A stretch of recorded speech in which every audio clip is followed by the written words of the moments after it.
యువగలం పాదయాత్రలో ఏదైతే నారా లోకేష్ బాబు గారు రాష్ట్రంలో ఉన్నటువంటి విద్యార్థి రంగంలో ఉన్నటువంటి సమస్యలన్నీ పరిష్కరిస్తామని చెప్పేసి కేజీ టు పీజీలో ఎక్కడ అవకతవకలు జరిగినా కూడా విద్యార్థులపైన పక్షాన మా ప్రభుత్వం నిలుస్తుందని చెప్పేసి యువగలం పాదయాత్రలో చెప్పడం జరిగింది.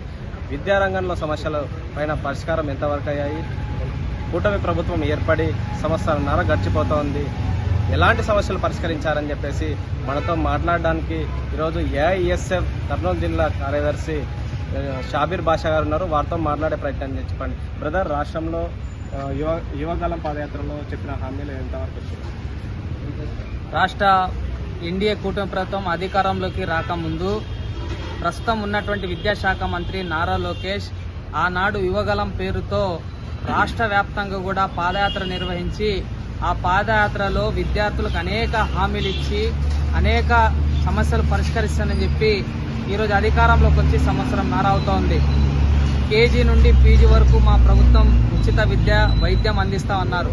కానీ ఈరోజు ప్రభుత్వ విద్యా రంగాన్ని తుంగలో దొక్కుతూ అక్షరాలతో లక్షల వ్యాపారం చేసినటువంటి చైతన్య, నారాయణ, భాష్యం, ఎన్ఆర్ఐ లాంటి విద్యా సంస్థలకు ఈ రాష్ట్రంలో ఉన్నటువంటి విద్యారంగాన్ని కట్టపెట్టడానికి రాష్ట్ర ప్రభుత్వం కుట్రపడుతూ ఉంది.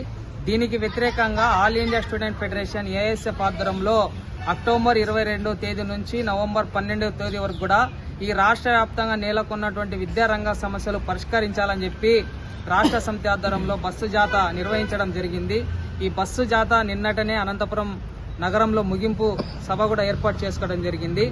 ఈ బస్సు జాథా సందర్భంగా ఈ రాష్ట్రంలో ఉన్నటువంటి విద్యాశాఖ మంత్రి నారా లోకేష్ గారికి all India student federation AISF గా విద్యారంగ సమస్యలు పరిష్కరిస్తానని చెప్పి ఆనాడు యువగలం పాదయాత్రలో అనేక హామీలు ఇచ్చి ఈరోజు ప్రభుత్వ విద్యారంగం గతంలో వైసీపీ ప్రభుత్వం బి కేటగిరీ, సి కేటగిరీ పెట్టి 50% సీట్లను లక్షల రూపాయలకు అమ్ముక ఉంటుంది.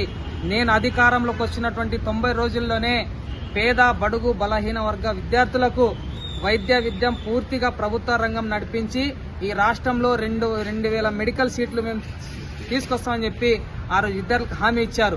దాంతోపాటు పీజీ విద్యార్థులకు శాపంగా మారినటువంటి జీవో నెంబర్ 77 కూడా రద్దు చేస్తామని చెప్పి విద్యార్థులను మభ్యపెట్టి విద్యార్థుల యొక్క తల్లిదండ్రులు ఓట్లను వేసుకొని ఈరోజు అధికారంలోకి వచ్చిన తర్వాత వైసీపీ ప్రభుత్వం ఏదైతే 50% వైద్య రంగాన్ని ప్రైవేటీకరణ చేస్తే ఇప్పుడున్నటువంటి ఎన్డీఏ కూటమి ప్రభుత్వం దాన్ని 100% కూడా ప్రైవేటీకరణ చేసి ఈరోజు పీపీపీ విధానం తీసుకొచ్చి 5 సంవత్సరాలు ప్రజలు ఆయనను అధికారం ఇస్తే నువ్వు 33 సంవత్సరాలకు 60 సంవత్సరాలకు మెడికల్ కాలేజ్ను లీజుకి ఇస్తా ఉన్నావు.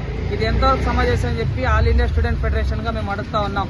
దాంతోపాటు ఈ రాష్ట్రంలో ఈ జిల్లాలో ఉన్నటువంటి సాంఘిక సంక్షేమ వసతి గృహాల్లో ఆ రోజు వైసీపీ ప్రభుత్వం సన్న బియ్యం ఇస్తుందని చెప్పి ఇవ్వలేదు, నేను అధికారంలోకి వస్తే ఇస్తానని చెప్పి ఆ రోజు విద్యార్థులకు స్పష్టంగా హామీ ఇచ్చావు. కానీ ఈరోజు అధికారంలోకి వచ్చి హాస్టల్లో దోమల సంగీతంతో విద్యార్థులు పండుకుంటున్నప్పటికి కూడా అక్కడ ఉన్నటువంటి వసతులు సరిగా లేక, రెగ్యులర్ వార్డెన్ లేక, అదేవిధంగా కుక్కు, కామాటి పోస్టులు చాలా ఉంటే ఒక పూట తినక హాస్టల్ విద్యార్థుల సమస్యలతో అలమటిస్తుంటే నువ్వు ఈరోజు మేము ప్రభుత్వ విద్యారంగానికి పెద్ద పీట వేస్తాం, ఈ రాష్ట్రంలో ప్రభుత్వ విద్యారంగం అభివృద్ధి చెందని చెప్పి మీ యొక్క స్వార్థం కోసం గొప్పగా ప్రకటనలు చేస్తా ఉన్నావు. దాంతోపాటు ఈ రాష్ట్రంలో ఉన్నటువంటి లక్షలాది మంది విద్యార్థులకు దాదాపు 6,400 కోట్ల రూపాయల ఫీజు బకాయిలు ఉన్నాయి. అవి మేము విడుదల చేశాం. ఈ విద్యా సంవత్సరానికి సంబంధించి రాష్ట్ర వ్యాప్తంగా ఏఎస్ఎఫ్ ఆధ్వర్యంలో జూలై 12వ తేదీన పెద్ద ఎత్తున ఆందోళన కార్యక్రమం చేస్తే అసెంబ్లీ సమావేశాల్లో ఈ విద్యా సంవత్సరానికి 600 కోట్ల రూపాయలు మేము ఫీజు రింబర్స్మెంట్ బకాయిలు విడుదల చేశామని చెప్పి కేవలం పత్రికా ప్రకటనలకే ఇచ్చి ఇంతవరకు కూడా ఈ రాష్ట్రంలో ఒక్క విద్యార్థి ఖాతాలో ₹1 కూడా జమ కాలేదు. కాబట్టి ఈ విద్యాశాఖ మంత్రి కేవలం బూటక హామీలతో విద్యార్థులను మభ్యపెడతా ఉన్నారు. ఈ విద్యాశాఖ మంత్రి all India student federation AISF గా సూటిగా చెప్తా ఉన్నాం, విద్యాశాఖ మంత్రిగా కొనసాగడానికి నువ్వు అనర్హుడు. కాబట్టి విద్యాశాఖ మంత్రికి రాజీనామా చేసి మీ నాన్న పెట్టినటువంటి హెచ్ఎస్ కంపెనీలో వెళ్లి పాలు పెరుగు అమ్ముకో విద్యాశాఖ మంత్రి అని చెప్పి ఏఐఎస్ఎఫ్ గా చెప్తా ఉన్నాం.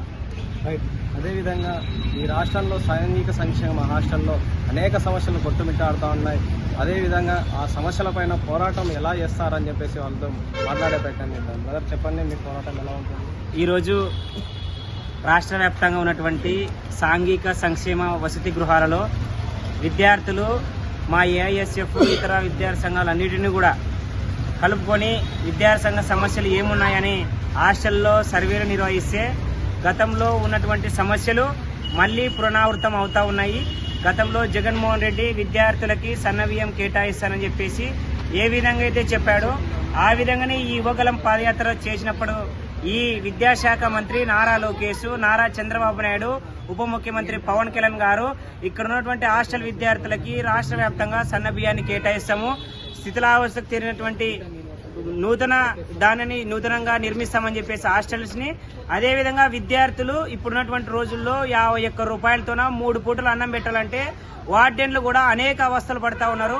ఈరోజు పెండింగ్ లో ఉన్నటువంటి కుక్కు, కమాటీ, వార్డ్మెన్ పోస్టులు విడుదల చేయకోకుండా తూతూ మంత్రంగా ఈరోజు విద్యా వ్యవస్థను కానీ అదేవిధంగా సాంఘిక సంక్షేమ హాస్టల్లో విద్యార్థులు కనీసం పడుకోవడానికి కూడా శిథిలావస్థ భవనాలు ఉన్నాయి. అలాంటివి కట్టిమంటే ఇంతవరకు ఏదో నిధులు కేటాయించలేదు. అదేవిధంగా పౌష్టికమైనటువంటి ఆహారం అందించినటువంటి ఈ రోజుల్లో విద్యార్థులకి నీళ్ల చారు పోసి అదేవిధంగా దోమలతో నాట్యమాడుతూ కిటికీలు లేక డోర్లు లేక విద్యార్థులు పడుకోవడానికి కూడా ప్లేస్ లేనటువంటి సమయం ఈరోజు విద్యార్థులకు ఏర్పడుతోంది. కాబట్టి తక్షణమే సాంఘిక సంక్షేమ హాస్టళ్లు ఏవైతే ఉన్నాయో వాటన్నిటినీ తక్షణమే నూతన భవనాలుగా చేయాలి. అదేవిధంగా కొన్ని హాస్టల్స్ ని స్ట్రెంత్ లేక మూసివేయడం జరిగింది. అలాంటి హాస్టల్ ని రాష్ట్ర వ్యాప్తంగా విద్యార్థులకి, పేద మధ్యతరగతి విద్యార్థులు ఎంతో మంది చదువుకుంటారు. అలాంటి హాస్టల్ ని మూసివేస్తే మీ ప్రభుత్వం ఎవరికి పరిపాలన కొనసాగిస్తోంది? మీకు మీరు వాళ్ళకు వాళ్ళు మాత్రమే మాట్లాడుకుంటున్నారు తప్ప విద్యార్థులు ఏ విధంగా మీరు డెవలప్ చేయడం లేదు. గతంలో జగన్మోహన్ రెడ్డి చూస్తూ ఉన్నాం. అదే జిల్లాలో ఇప్పటికే ప్రైవేట్ కళాశాలల్లో ఫీజు కడితే తప్ప విద్య అందనటువంటి పరిస్థితుల్లో ఉంది. ఇప్పటికే రాష్ట్ర వ్యాప్తంగా విద్యార్థి సంఘాలు అదేవిధంగా ఫీజు రింబర్స్మెంట్ విడుదల చేయాలని చెప్పేసి అనేక పోరాటాలు నిర్వహించాయి. ఈ పోరాటంలో భవిష్యత్తు కార్యాచరణ ఎలా ఉంటుంది? ఇవాళ కూటమి ప్రభుత్వం అధికారంలోకి వచ్చి దాదాపు 1.5 సంవత్సరం కావస్తా ఉన్నప్పటికీ ఏమాత్రం కూడా విద్యార్థుల పక్షాన నిలిచినటువంటి దాఖలాలు అయితే ఇప్పటి వరకు కనిపించడం లేదు.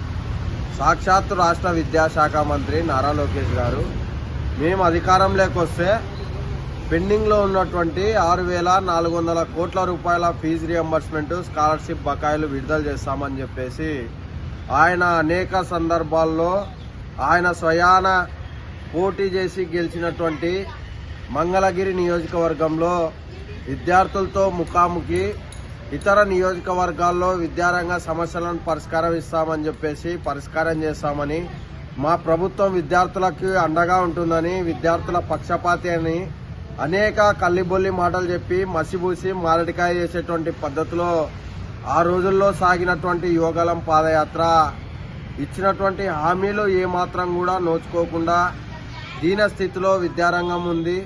అదేవిధంగా విద్యార్థులు పూర్తిగా సర్టిఫికెట్లు లేక కోర్సులు పూర్తయి ఇతర రాష్ట్రాల్లో, ఇతర ప్రాంతాల్లో ఉద్యోగాలు వచ్చిన సర్టిఫికెట్లు ఇక్కడే యాజమాన్యాల దగ్గర ఉండిపోయి వారి యొక్క ఫీజులను చెల్లించుకునేందుకు, సర్టిఫికెట్లు తిరిగి తెచ్చుకునేందుకు ఇవాళ వేలాది మంది విద్యార్థులు స్విగ్గీ, జొమాటో డెలివరీ పార్ట్నర్ ఏవైతే కంపెనీలు ఉంటాయో వాటిల్లో పనిచేస్తూ చాలని జీతాలతో ఓవైపు కుటుంబ దుర్భర పరిస్థితులను దృష్టిలో పెట్టుకొని మరోవైపు వారి యొక్క విద్యకి కావాల్సినటువంటి సర్టిఫికెట్లకు అవసరమయ్యేటువంటి డబ్బును ఓ పక్క పోగు చేసుకుంటూ ఇవాళ వచ్చిన చదువుని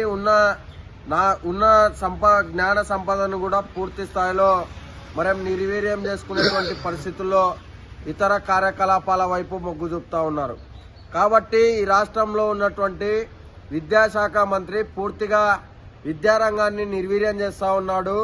అయ్యా, గతంలో మేమేం గొంతెమ్మ కోరికలు కోరడం లేదు. పూర్తిగా యాజమాన్యాలే స్వయంగా విద్యార్థులకు ఏమీ చేయలేక, సమాధానాలు చెప్పుకోలేక వాళ్ళే ఓ పక్క 2 తెలుగు రాష్ట్రాల్లో పోరుబాటలు ఎంచుకొని మేము రోడ్లపైకి వస్తాం, మాకు అండగా ఉండండి అని చెప్పేసి విద్యార్థి సంఘాలకి మొరపెట్టుకుంటా ఉన్నారు. రాష్ట్ర ప్రభుత్వం మమ్మల్ని నడి బజార్లో వదిలేసింది. ఆ రోజు గతంలో మాకు అనేక హామీలు ఇచ్చిందని చెప్పేసి చెప్తున్నటువంటి పరిస్థితి వాళ్ళ రాష్ట్రంలో ఉంది. కాబట్టి తక్షణమే రాష్ట్ర ప్రభుత్వం కూడా స్పందించాలి. పెండింగ్ లో ఉన్నటువంటి 6,400 కోట్ల రూపాయలు విడుదల చేయాలి. అదేవిధంగా విడుదలతో పాటు విద్యారంగ సమస్యలను కూడా పరిష్కరించాలని చెప్పేసి అనేక దఫాలుగా ఏఐఎస్ఎఫ్ ఆధ్వర్యంలో పోరాటాలు ఊపందుకున్నటువంటి నేపథ్యంలో భవిష్యత్తులో విద్యార్థుల పక్షాన్ని నిలబడి మరింత పోరాటాలకు సన్నద్ధమై ఉన్నామని చెప్పేసి రాష్ట్ర ప్రభుత్వానికి తెలియజేస్తా ఉన్నాం. రైట్, మనం చూస్తూ ఉన్నాం. అదేవిధంగా రాష్ట్రంలో ఉన్నటువంటి విద్యారంగ సమస్యలు పరిష్కరించాలి, లేని పక్షంలో విద్యార్థులందరినీ ఏకం చేసి రోడ్లపైకి వచ్చి పెద్ద ఎత్తున ఆందోళన చేస్తామని చెప్పేసి తెలియజేయడం జరిగింది.